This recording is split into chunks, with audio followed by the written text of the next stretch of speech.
Hola, es un placer tenerte aquí. Antes de comenzar, suscríbete al canal y dale like al vídeo.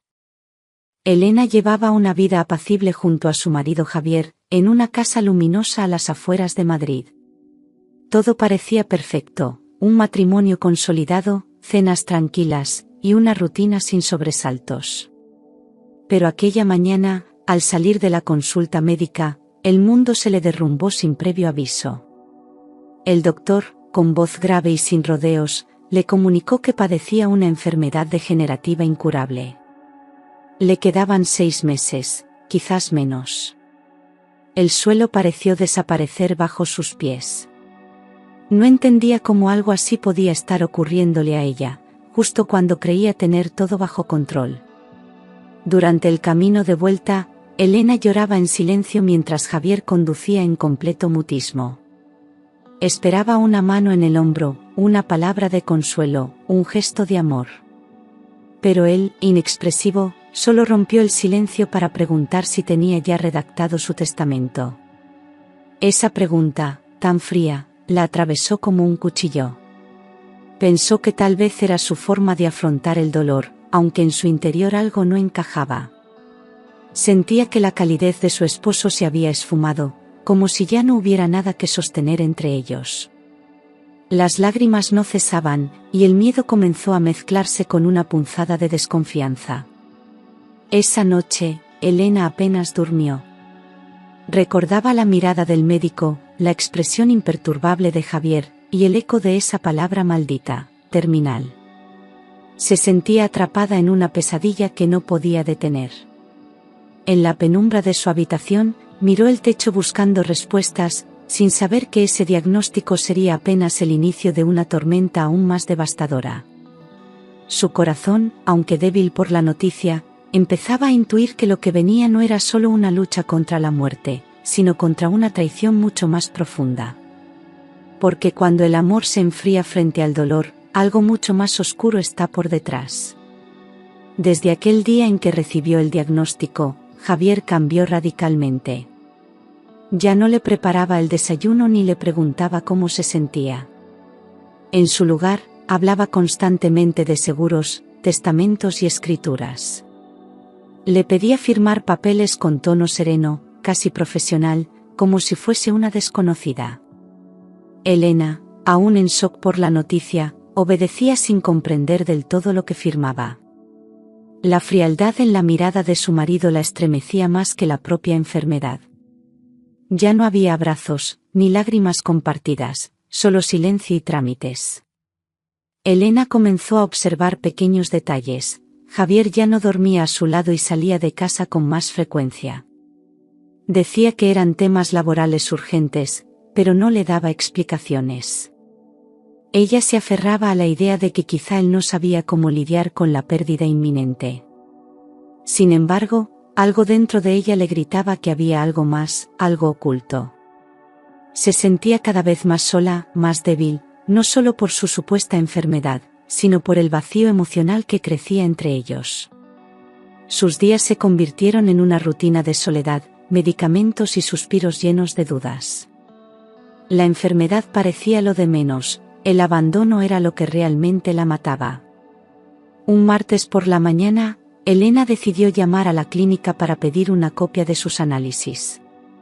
La respuesta la desconcertó, le dijeron que, por solicitud expresa de su marido, no podían entregárselos directamente. Pensó que era un malentendido, insistió con firmeza, pero la respuesta fue la misma. Le hablaron de protocolos de confidencialidad, algo que sonaba absurdo, siendo ella la paciente. La negativa aumentó su inquietud. ¿Por qué no podía ver sus propios resultados? ¿Qué estaba intentando ocultarle Javier? La incertidumbre la carcomía por dentro y la desconfianza se hizo más fuerte.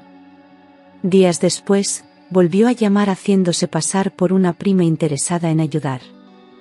Pero el muro era impenetrable. Cada palabra que escuchaba la empujaba a sospechar que su diagnóstico no era real. Comenzó a recordar la extraña actitud del médico, su falta de empatía, sus respuestas vagas. Todo parecía una función cuidadosamente ensayada. Las piezas no encajaban y la angustia le impedía respirar con normalidad. Si lo que tenía era tan grave, ¿por qué no había más estudios? ¿Más tratamientos? El miedo ya no era por la muerte, sino por el engaño. Algo muy turbio se estaba fraguando a sus espaldas. Aprovechando que Javier le dijo que tenía que viajar a Valencia por negocios urgentes, Elena ideó un plan arriesgado. Fue personalmente a la clínica y, al llegar, fingió ser su hermana gemela. Mostró un documento manipulado, actuó con firmeza, y logró que una recepcionista distraída le entregara la copia de sus análisis. Temblando, los escondió en su bolso y salió sin mirar atrás. Se encerró en el baño de una cafetería cercana para leerlos. Lo que descubrió la dejó sin aire, no había ninguna enfermedad. Ningún signo de deterioro. Ninguna amenaza vital. Las hojas estaban limpias, los resultados normales, los niveles perfectos. Elena sintió que se le partía el alma. No se moría de nada, pero su vida estaba siendo enterrada viva por una mentira. Una mentira cruel, sistemática, y diseñada por el hombre en quien más confiaba. El médico y Javier la habían manipulado, le habían robado su paz, sus días, su cordura. Se desplomó sobre el suelo del baño, con los papeles apretados contra el pecho. No sabía si gritar, llorar o reír. En ese instante, comprendió que lo que estaba viviendo no era una enfermedad terminal, sino una traición terminal. Y eso, dolía mucho más. Elena pasó toda la noche leyendo una y otra vez los análisis. No había dudas, estaba completamente sana. No solo la habían engañado, la habían condenado emocionalmente sin razón. La rabia fue creciendo dentro de ella como un fuego lento, alimentado por cada mentira de Javier. Recordó su frialdad, las firmas que le pidió, los abrazos vacíos, y comprendió que todo había sido calculado. Él no solo deseaba su muerte, necesitaba que creyera que iba a morir, para que cediera sin luchar. La traición venía del hombre que una vez le prometió amor eterno. Y esa herida era mucho más profunda que cualquier enfermedad. Elena no pudo evitar pensar en el médico que había participado en aquella farsa. ¿Cuánto le habría pagado Javier? ¿Cuántos años llevaban planeando todo? Todo su matrimonio se desmoronaba en su cabeza, como si de pronto viera la verdadera historia tras cada gesto. Su vida no era lo que creía. Había sido manipulada, usada, empujada hacia una tumba simbólica. Javier quería su herencia, su casa, su vida, pero sin ella. El dolor se transformó en rabia, y la rabia, en una decisión firme, no sería la víctima que esperaban. A partir de ese momento, Elena dejó de llorar.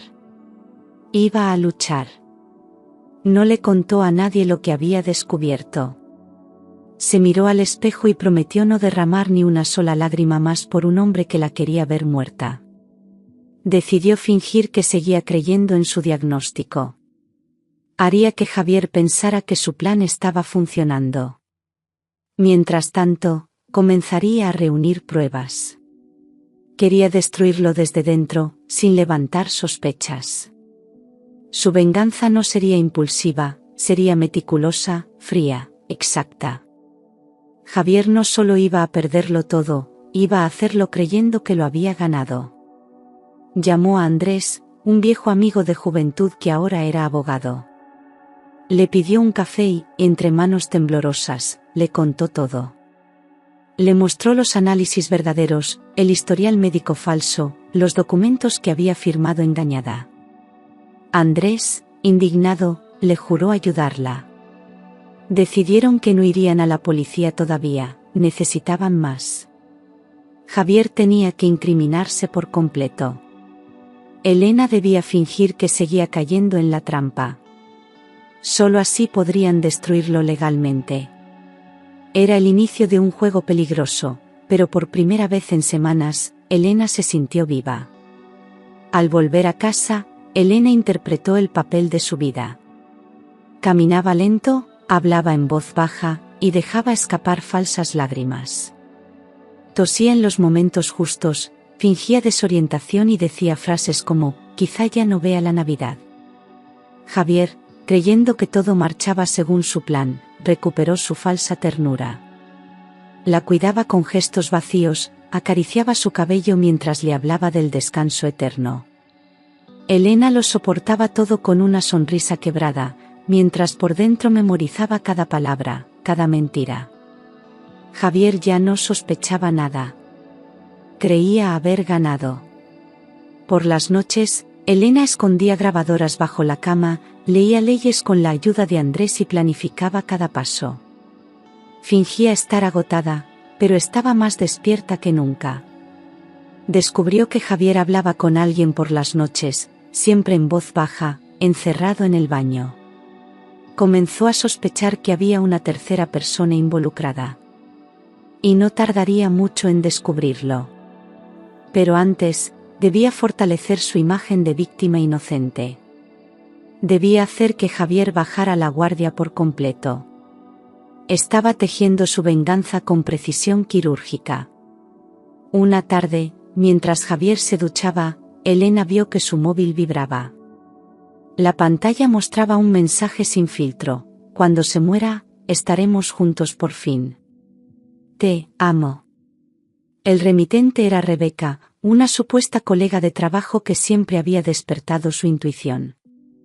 El corazón de Elena se detuvo por un instante, y luego latió con fuerza, como si quisiera huir de su pecho. Abrió la conversación y lo confirmó todo: mensajes, fotos, planes a futuro, incluso promesas de boda. No era solo codicia lo que motivaba a Javier. También era deseo, lujuria, una vida paralela. Elena no era solo un obstáculo económico, era una molestia que debían eliminar. Sintió una mezcla de humillación y furia. No solo planeaban su muerte, también ya la habían reemplazado.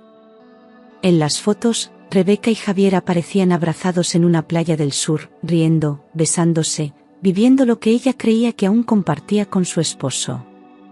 Elena se encerró en el baño y soltó un grito ahogado. Por primera vez, el odio superó al dolor. Ahora ya no se trataba de justicia. Era venganza pura. Rebeca se había metido en su vida, en su cama, en su futuro. Y las dos lo pagarían caro. Elena ya no era la esposa débil que esperaban enterrar. Era un volcán a punto de estallar. Esa misma noche, Elena fingió estar profundamente dormida, respirando con dificultad, mientras colocaba su móvil en modo grabación bajo la mesilla. No tardó en escuchar cómo Javier se encerraba en el despacho y hablaba por teléfono. Su voz era clara, confiada, cruel. No aguanta mucho más. En unas semanas tendré la casa, el coche, todo. Y tú vendrás a vivir conmigo, dijo, riendo. Elena cerró los ojos, conteniendo las lágrimas. Cada palabra era una puñalada. Pero también era oro. Tenía la prueba. Ya no era su palabra contra la de él. Era un crimen planeado, grabado y sellado. Al día siguiente, le envió el audio a Andrés, quien lo analizó y confirmó su validez legal. Ya no solo tenían los análisis médicos reales, sino también una confesión grabada. El caso tomaba forma. Pero aún no era el momento de actuar. Andrés le pidió tiempo para preparar una estrategia completa. Necesitaban más documentos firmados, más pruebas de coacción. Elena accedió. Era difícil contenerse, pero debía ser fría. Sabía que cada día que pasaba, estaba más cerca de destruir a Javier desde dentro. Y eso, irónicamente, le devolvía la fuerza que él creía que ya no tenía. Elena se reunió con Andrés en una cafetería discreta del centro.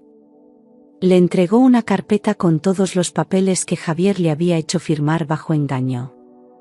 Andrés los revisó con cuidado y encontró varias irregularidades, documentos notariales manipulados, firmas forzadas, cláusulas de herencia dudosas. Decidieron registrar todo como pruebas ante notario, pero sin levantar sospechas aún. Andrés le aconsejó seguir fingiendo debilidad. Mientras tanto, él comenzaría a contactar discretamente con un juez de confianza. Era una carrera contra el tiempo, pero el caso ya tenía cimientos sólidos. También idearon un plan para que Javier firmara un nuevo testamento, pensando que era definitivo. La clave estaba en crear una situación emocional extrema que lo empujara a proponerlo por sí mismo.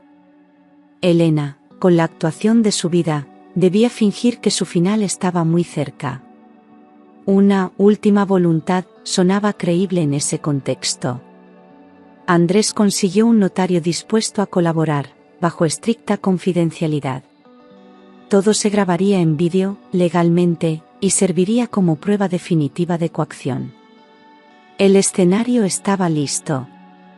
Solo faltaba que Javier mordiera el anzuelo. Y Elena, con una calma helada, estaba dispuesta a entregarle la carnada. Elena despertó una mañana fingiendo estar más débil que nunca. Caminaba como si no pudiera sostener su propio peso, hablaba entre suspiros y decía frases como, quizá no llegue al mes siguiente. Javier, viéndola tan frágil, se sintió en control absoluto. Fue él mismo quien propuso formalizar su última voluntad ante notario, con el pretexto de evitar líos familiares. Elena, con mirada vacía, aceptó sin dudar. Sabía que había mordido el anzuelo. Lo que parecía un acto de amor era en realidad una trampa legal. Andrés ya había organizado todo, el notario, la grabación y la documentación paralela. Durante los días previos, Javier actuó con una dulzura falsa, dándole sopas, arropándola por las noches y murmurándole al oído promesas vacías. Elena tragaba su rabia como si fuera medicina amarga. No podía permitirse ni un error. Cada gesto debía ser convincente, cada palabra, medida. Por dentro, su mente ardía de indignación. Estaban a punto de sellar el destino de un hombre que la creyó tonta. Y aunque cada segundo era un suplicio, lo soportaba todo por una sola razón, justicia. Aquella firma sería el principio del fin. El día de la firma llegó. El salón estaba en penumbra, con velas encendidas para dar un aire solemne. Elena vestía de blanco, pálida, temblorosa, como una viuda anticipada. El notario leyó el documento en voz alta, y Javier sostuvo su mano con fingida compasión. Ella firmó sin titubear, mientras la cámara oculta registraba cada segundo. Javier también firmó, sellando su propia condena. Creía que tenía todo bajo control. No sabía que ese documento sería anulado legalmente por Andrés en cuestión de horas. Ya nada de lo que hacía tenía validez real. Tras la salida del notario, Javier abrió una botella de vino y brindó, por el descanso en paz. Elena sonrió con amargura, fingiendo gratitud, mientras por dentro sentía cómo su plan se afianzaba. Esa noche durmió profundamente por primera vez en semanas. Sabía que ya no era una víctima, sino una cazadora silenciosa. Javier caminaba sobre su propia trampa con los ojos vendados por su propia ambición. Elena solo debía esperar el momento perfecto para revelar la verdad. Y cuando ese momento llegara, no habría marcha atrás. La caída sería pública, legal y demoledora. Una tarde, mientras Javier salía a hacer unas compras, Elena decidió revisar su ordenador portátil. Lo había hecho antes, pero esta vez buscó más a fondo, con paciencia quirúrgica. Encontró una carpeta oculta con el nombre Confidencial. Dentro, decenas de mensajes entre Javier y Rebeca, algunos recientes, otros de meses atrás. Fotos juntos en hoteles, reservas para fines de semana, planes de mudarse juntos tras su muerte. La fecha del viaje coincidía con el próximo sábado. Se sentó en la cama, sin fuerzas, y siguió leyendo como si se arrancara el alma en cada línea. Allí, en una foto concreta, se les veía abrazados en una terraza frente al mar, sonriendo como dos adolescentes enamorados. Elena no pudo más. Se tapó la boca para no gritar y rompió a llorar en silencio.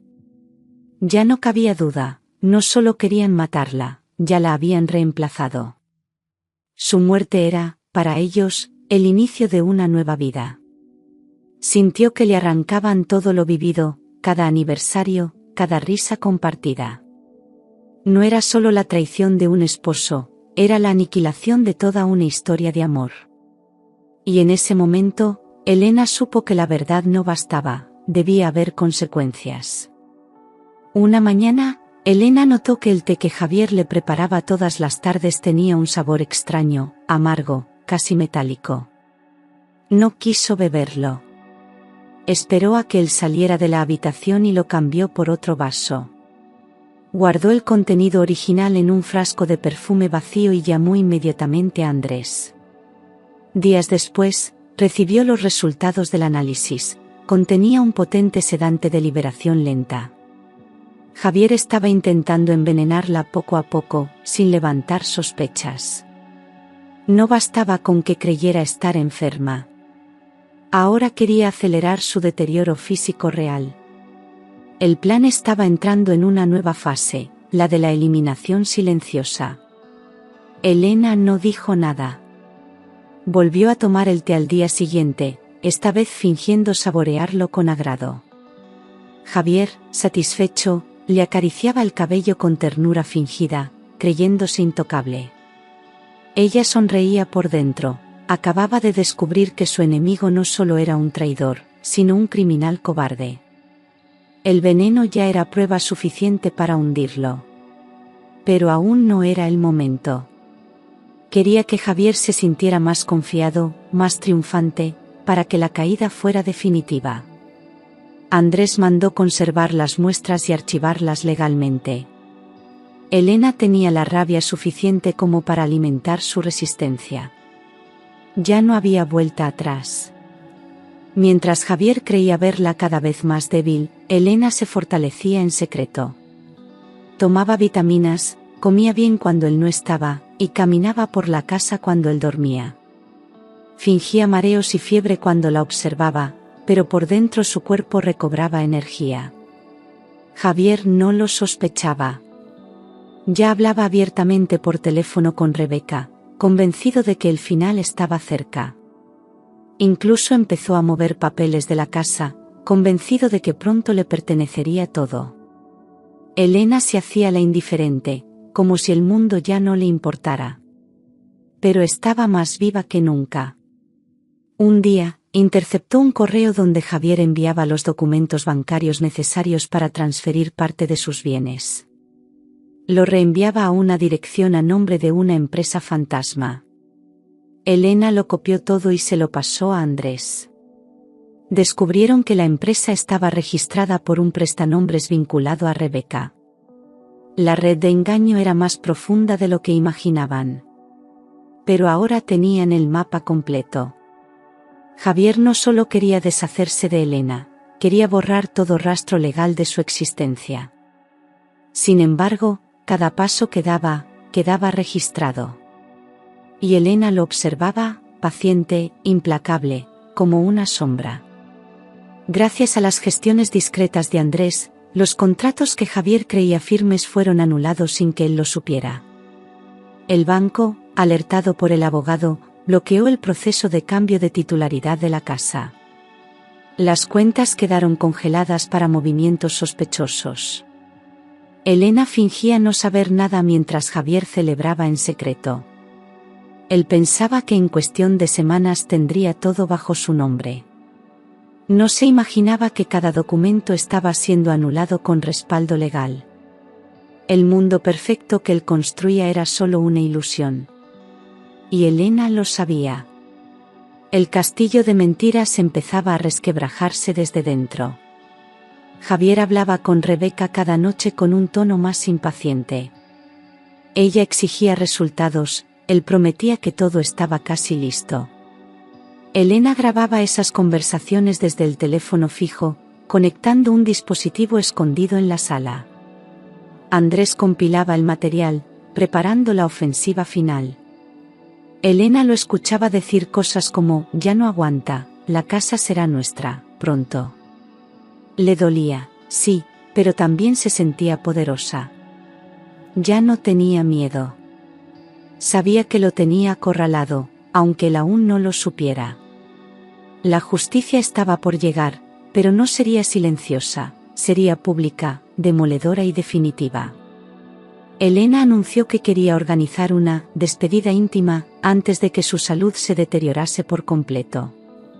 Javier no dudó en ayudar con los preparativos, creyendo que sería el acto final de una mujer resignada.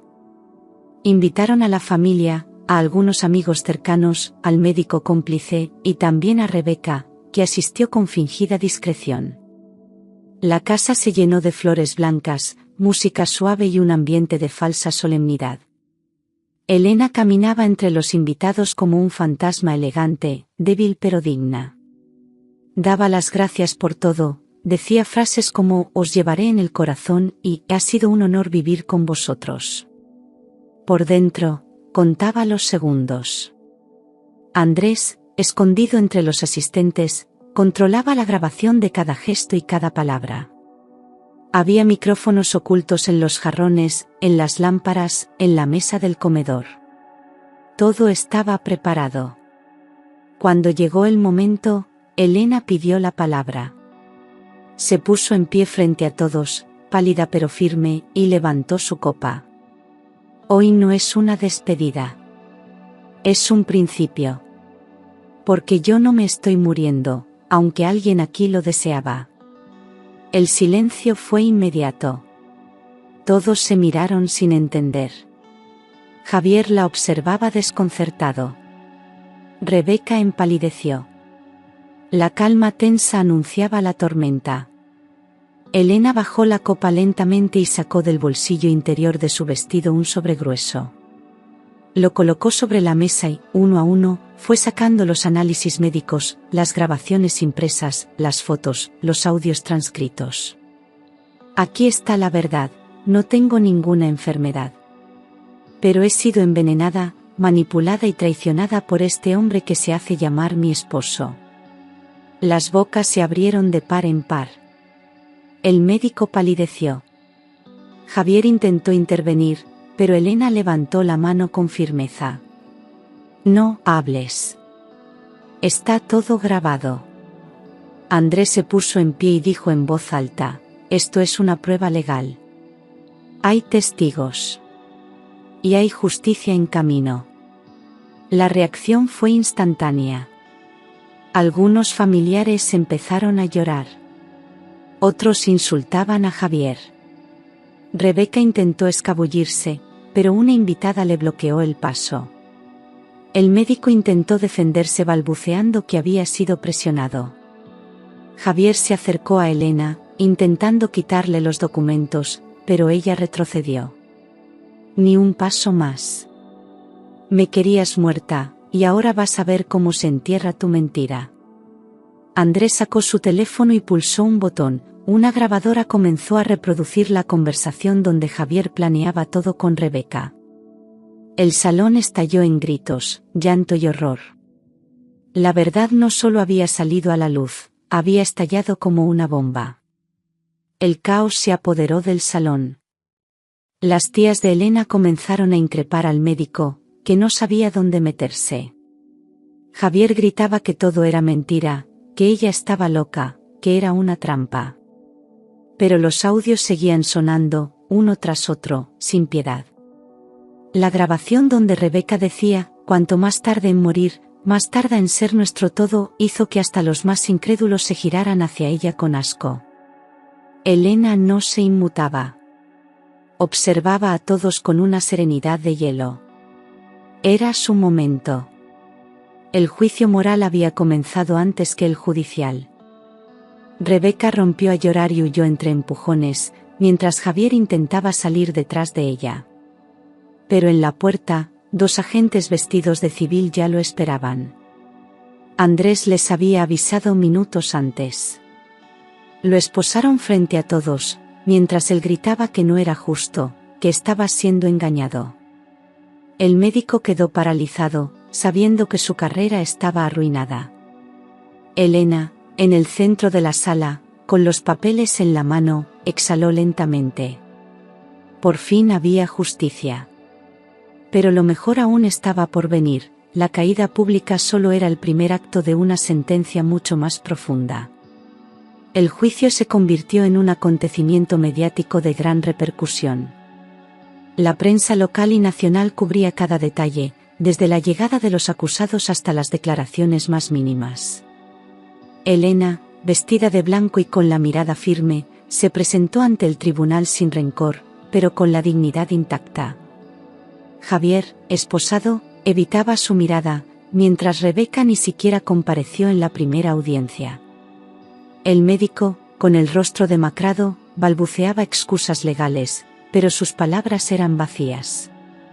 Las pruebas eran aplastantes: audios, análisis, documentos falsificados y testimonios grabados. Todo apuntaba a una trama cruel y premeditada. Y Elena, al fin, era escuchada. La defensa de Javier intentó alegar desequilibrio emocional, diciendo que se trataba de una crisis matrimonial mal gestionada. Pero el juez interrumpió el alegato con gesto severo. Aquí no hay conflicto de pareja, hay intento de asesinato y fraude agravado, sentenció. Cada palabra era una victoria para Elena, que permanecía serena, sin una lágrima. El público en la sala contenía el aliento. Se estaban juzgando años de impunidad y abuso psicológico. Elena no solo defendía su vida, también la de todas aquellas que nunca pudieron hablar. El juicio no era solo legal. Era moral, histórico, ejemplar. La fiscalía presentó un desfile de testigos demoledores. Enfermeras de la clínica admitieron haber sospechado del médico, pero callaron por miedo. Un técnico de laboratorio aseguró que los análisis habían sido alterados con nombres duplicados. 2 amigos de Javier confesaron que él les había contado sus planes, en tono de broma macabra. Uno de ellos rompió a llorar mientras hablaba. Dijo que no pudo callar más cuando escuchó a Elena en televisión contando su verdad. Cada testimonio era un clavo más en el ataúd de la mentira que Javier construyó. Las pruebas técnicas no dejaban espacio a dudas. El momento más impactante fue cuando Elena subió al estrado. Contó su historia con calma, sin dramatismos, pero con cada palabra cargada de verdad. Relató el diagnóstico falso, la frialdad de Javier, el descubrimiento de la amante, el veneno, las firmas manipuladas. La sala entera guardó silencio. Nadie se movía. Nadie respiraba. Su voz resonó como un eco en los muros del tribunal. Yo no estoy aquí porque me salvaron. Estoy aquí porque decidí no morirme, dijo. Fue entonces cuando incluso el juez bajó la cabeza por unos segundos. Era imposible no admirarla. Era imposible no creerle. La sentencia fue leída en una sala repleta. El juez no titubeó al declarar a Javier culpable de intento de homicidio, fraude documental y coacción agravada. 15 años de prisión sin posibilidad de reducción. El médico recibió 8 años y fue inhabilitado de por vida. La sala estalló en murmullos y aplausos contenidos. Rebeca, que había sido capturada días antes, fue juzgada por complicidad y asociación criminal, recibiendo una condena de 5 años. Elena escuchó la resolución sin moverse, solo con los ojos cerrados, como si por fin respirara con libertad. Justicia. Al fin. Justicia real. Tras la lectura, Javier fue retirado entre abucheos. Elena se levantó lentamente, miró al tribunal, agradeció al juez y salió del recinto sin mirar atrás. La prensa la rodeó, pero ella solo dijo una frase: no luché para vengarme. Luché para vivir. Esa frase se replicó en titulares por todo el país. La sociedad no solo la vio como víctima, sino como símbolo. Había derrotado una maquinaria de maldad con inteligencia, paciencia y dignidad. Y aunque las heridas tardarían en sanar, el primer paso ya estaba dado. Elena ya no era la mujer a punto de morir. Era la que volvió a nacer. Meses después del juicio, Elena vendió la casa donde casi fue enterrada viva. No podía seguir viviendo entre esas paredes impregnadas de mentiras, veneno y dolor. Con el dinero de la venta, decidió empezar de cero, lejos de todo lo que le recordaba a Javier. Viajó a Andalucía, recorrió pequeños pueblos costeros y, por primera vez en años, respiró en paz. Se apuntó a un curso de cocina tradicional, donde redescubrió el placer de crear algo con sus propias manos. Conoció gente sencilla, auténtica, sin agendas ocultas ni máscaras. Aprendió a reír sin miedo, a dormir sin sobresaltos. Era una mujer libre por dentro y por fuera. Cada día era una victoria. Ya no necesitaba fingir fortaleza, porque ahora era real. Su cuerpo, antes débil por el engaño, se volvía firme con cada paso bajo el sol. No buscaba amor, ni redención. Solo quería vivir, y eso era suficiente. Por las noches, escribía en un cuaderno viejo todo lo que había vivido, como terapia, como legado. Su historia ya no era una herida, era una cicatriz que hablaba de supervivencia. Ya no tenía a nadie que la manipulase, ni que le dijese cómo debía sentirse. Elena había renacido, no desde el dolor, sino a pesar de él. Con sus ahorros y el apoyo legal de Andrés, que seguía como amigo leal, Elena compró un pequeño local frente al mar. Lo convirtió en un restaurante cálido, con manteles de lino blanco y olor a pan recién hecho. Lo llamó Renacer, y cada plato que servía llevaba una pizca de su nueva libertad. No buscaba fama ni dinero. Solo quería alimentar cuerpos y almas con su historia. Algunas clientas reconocían su rostro y se acercaban emocionadas. Ella les ofrecía un café y una sonrisa, y les contaba solo lo necesario. No como víctima, sino como mujer que sobrevivió a lo impensable. Pronto, Renacer se convirtió en un punto de encuentro para mujeres que querían volver a empezar. Elena organizaba pequeños círculos de conversación, donde todas compartían, lloraban, reían. Su dolor había dado paso a propósito. Ya no se sentía sola, ni rota. Era parte de algo más grande, una red invisible de fortaleza. Cada día abría las puertas con la certeza de que todo lo vivido no fue en vano. No borraría el pasado, pero tampoco le permitiría dictar su presente. Elena, la que un día fue condenada a morir, ahora era faro para quienes aún caminaban entre sombras. Una tarde de lluvia, mientras organizaba facturas en su oficina del restaurante, recibió una carta sin remitente. Al abrirla, reconoció al instante la letra. Era de Javier. Desde la cárcel, escribía con un tono melancólico, suplicando perdón. Decía que lo había perdido todo, que Rebeca lo había abandonado, que se arrepentía de cada paso. Intentaba justificarse, alegando que el miedo, la ambición y la presión le habían nublado la razón. Prometía que, si ella respondía, no volvería a molestarla jamás.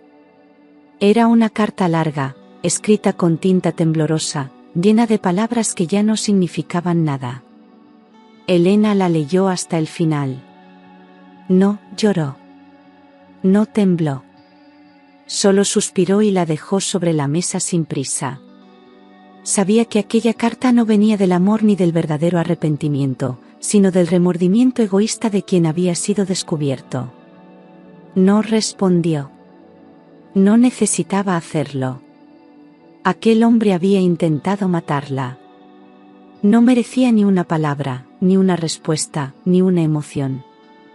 Elena se levantó, abrió la ventana y respiró el olor a tierra mojada. Afuera, la vida seguía. Dentro de ella, la paz reinaba. Y eso era todo lo que necesitaba.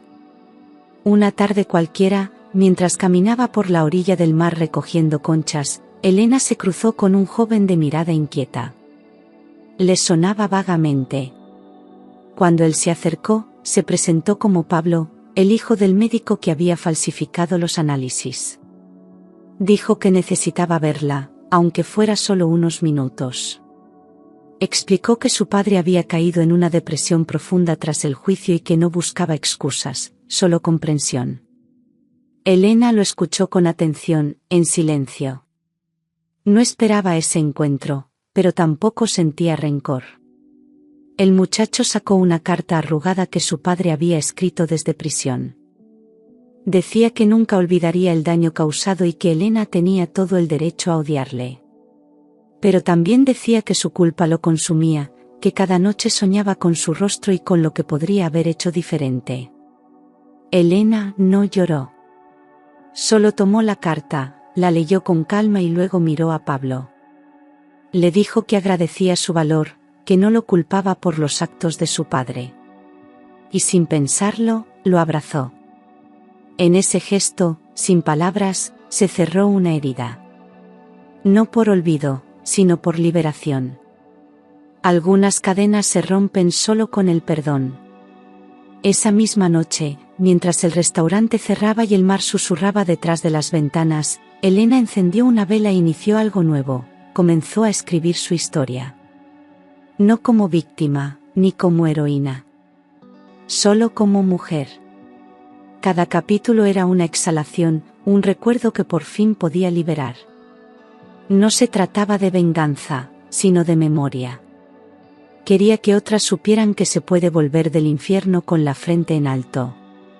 Lo tituló, A pesar de todo, y no tardó en llamar la atención de una pequeña editorial local.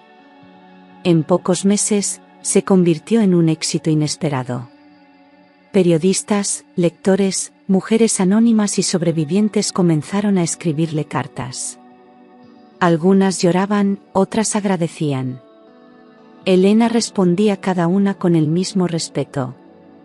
Su voz, antes silenciada, ahora resonaba más allá de tribunales. No era solo un testimonio, era un faro para quienes vivían en la sombra. Y aunque nunca buscó fama, su nombre empezó a escucharse en congresos, foros, documentales. Pero ella no cambió. Seguía sirviendo café, cocinando pan casero, escuchando a quien llegaba roto. Su libertad no estaba en los titulares, sino en su alma. Era completamente suya. Intacta.